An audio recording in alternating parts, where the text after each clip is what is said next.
E option को लेकर क्या विचार है? 68वीं में हटाया जाए कि नहीं हटाया जाएगा, और आगे क्या ई ऑप्शन रहेगा निगेटिव रहने के बावजूद भी? क्वेश्चन को लेकर के या आंसर्स को लेकर के और ई ऑप्शंस को लेकर के जो विवाद है, अगर मुझे ये आभास होगा कि अभ्यर्थी इसको सीरियसली नहीं ले रहे हैं तो मैं हर वो उपाय करूंगा जिससे कि अभ्यर्थी सीरियसली जो नहीं ले रहे हैं वो डिस्क्वालीफाई हो जाए। ये भी हो सकता है कि जैसे कि अगर आपको मुख्यमंत्री जी की कुर्सी अगर आपको मिल जाए तो आप क्या करेंगे, कैसे करेंगे। बिहार में जैसे बाढ़ की समस्या हर साल आती है, कोई आपको जो पढ़ाए न पढ़ाए, अगर हम ये कहें कि इसके कुछ ऐसे आप सॉल्यूशन बतलाएं जो कि अलग तरह के हों, यूनिक तरीके हों। 68वीं में चेंज किया गया ऑप्शनल को, आखिर आप लोगों ने सर ये एक तरह से बाहर का रास्ता क्यों दिखा दिया है? बहुत लोग बता रहे हैं, छात्र कह रहे हैं कि एक तरह से इसे बाहर ही कर दिया गया। मैं ये कहूँगा कि ऐसी गलतफहमी नहीं पालें लोग, क्योंकि ऑप्शनल जो है वो क्वालिफाइंग नेचर का है और कट ऑफ 40% है। मैंने ये कहीं नहीं कहा कि हम इसको एक आसान कर रखेंगे। यह भी एक मेज़र होगा, यह भी एक परीक्षा है, यह मेज़र करेगा आपकी क्षमता का। जिस विषय को आपने पढ़ा है उसमें आपने ठीक से पढ़ा है कि नहीं पढ़ा है, इसकी भी हम परख करेंगे इसके माध्यम से। इसलिए यह न समझें कि यह एक हमने बाहर का रास्ता निकाला, बिल्कुल नहीं। इसमें अगर वैसी गलतफहमी रखेंगे तो हो सकता है कि इसमें वो डिस्क्वालीफाई भी कर जाए। वो सर निगेटिव रहेगा कि नहीं सर, जो MCQ बेस्ड जो रहेगा मेंस का?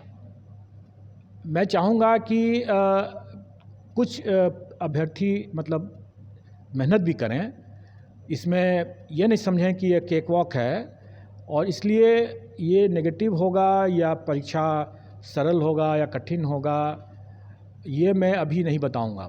मेरा अपना मानना है कि ये क्वालिफाइंग नेचर का ज़रूर है, लेकिन इसको भी सीरियसली लेने की आवश्यकता है। अगर मुझे ये आभास होगा कि अभ्यर्थी इसको सीरियसली नहीं ले रहे हैं तो मैं हर वो उपाय करूंगा जिससे कि अभ्यर्थी सीरियसली जो नहीं ले रहे हैं वो डिस्क्वालीफाई हो जाए। सर इससे जो सर है, इससे कितना सर इससे रहेगा? 300 में एक ही ऐसे रहेगा या फिर उसमें मल्टीपल रहेगा? देखिए, 300 में एक ऐसे नहीं रहेगा, एक से अधिक रहेगा। और ऐसे एक ऐसी चीज़ है जो उसका वास्ट मतलब स्कोप हो सकता है, कई तरह के टॉपिक्स आ सकते हैं। आप उतने तरह के टॉपिक्स को आप किसी भी जगह आप जाकर के आपको कोई पढ़ा नहीं सकता है उसको।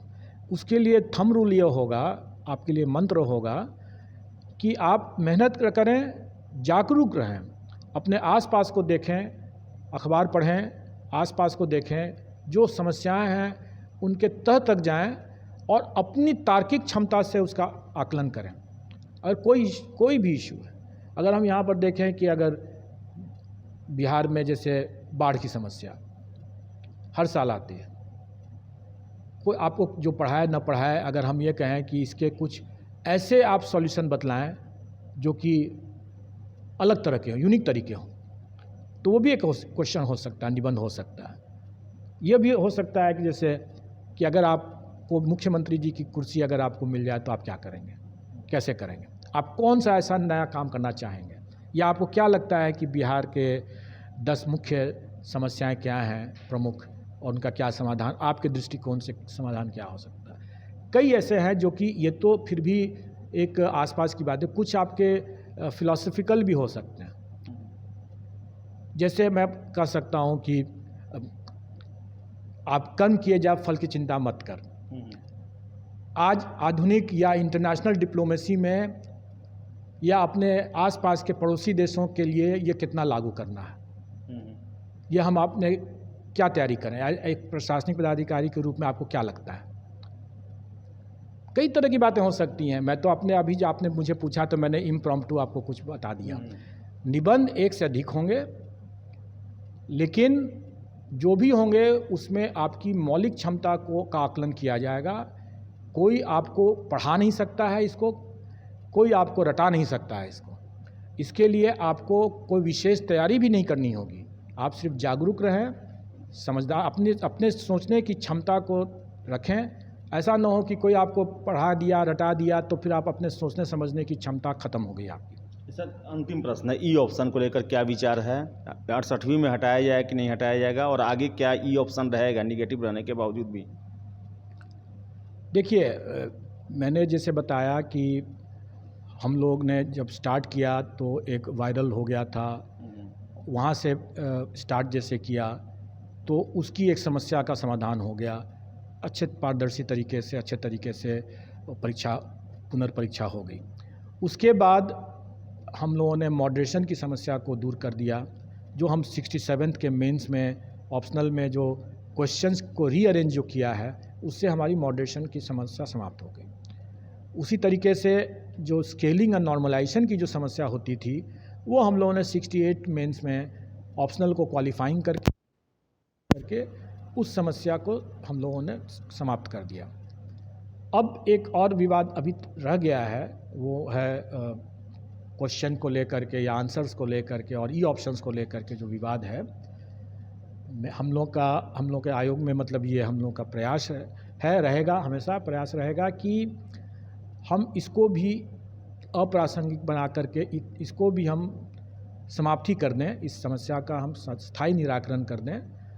तो मेरा मानना है कि 69 में के पहले आपको इसका उत्तर मिल जाएगा और सकारात्मक ही उत्तर मिलने की संभावना है।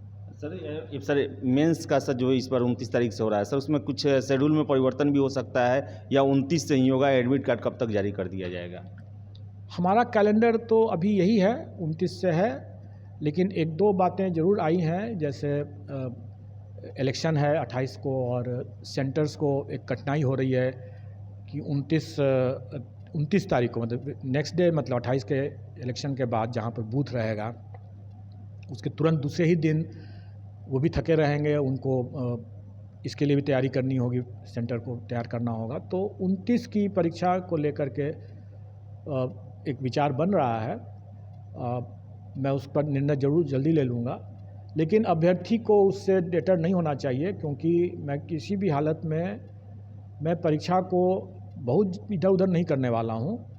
वैसे मामला सब जुडिस है, इसलिए हम उस पर और ज़्यादा टीका टिप्पणी नहीं करेंगे, लेकिन हमारा कैलेंडर अभी 29 से है और अभ्यर्थी को उसके लिए तैयार रहना चाहिए। हम इस पर निर्णय जो होगा वो कल के बाद 23 के बाद हम इस पर आपको एकदम सही निर्णय बता देंगे।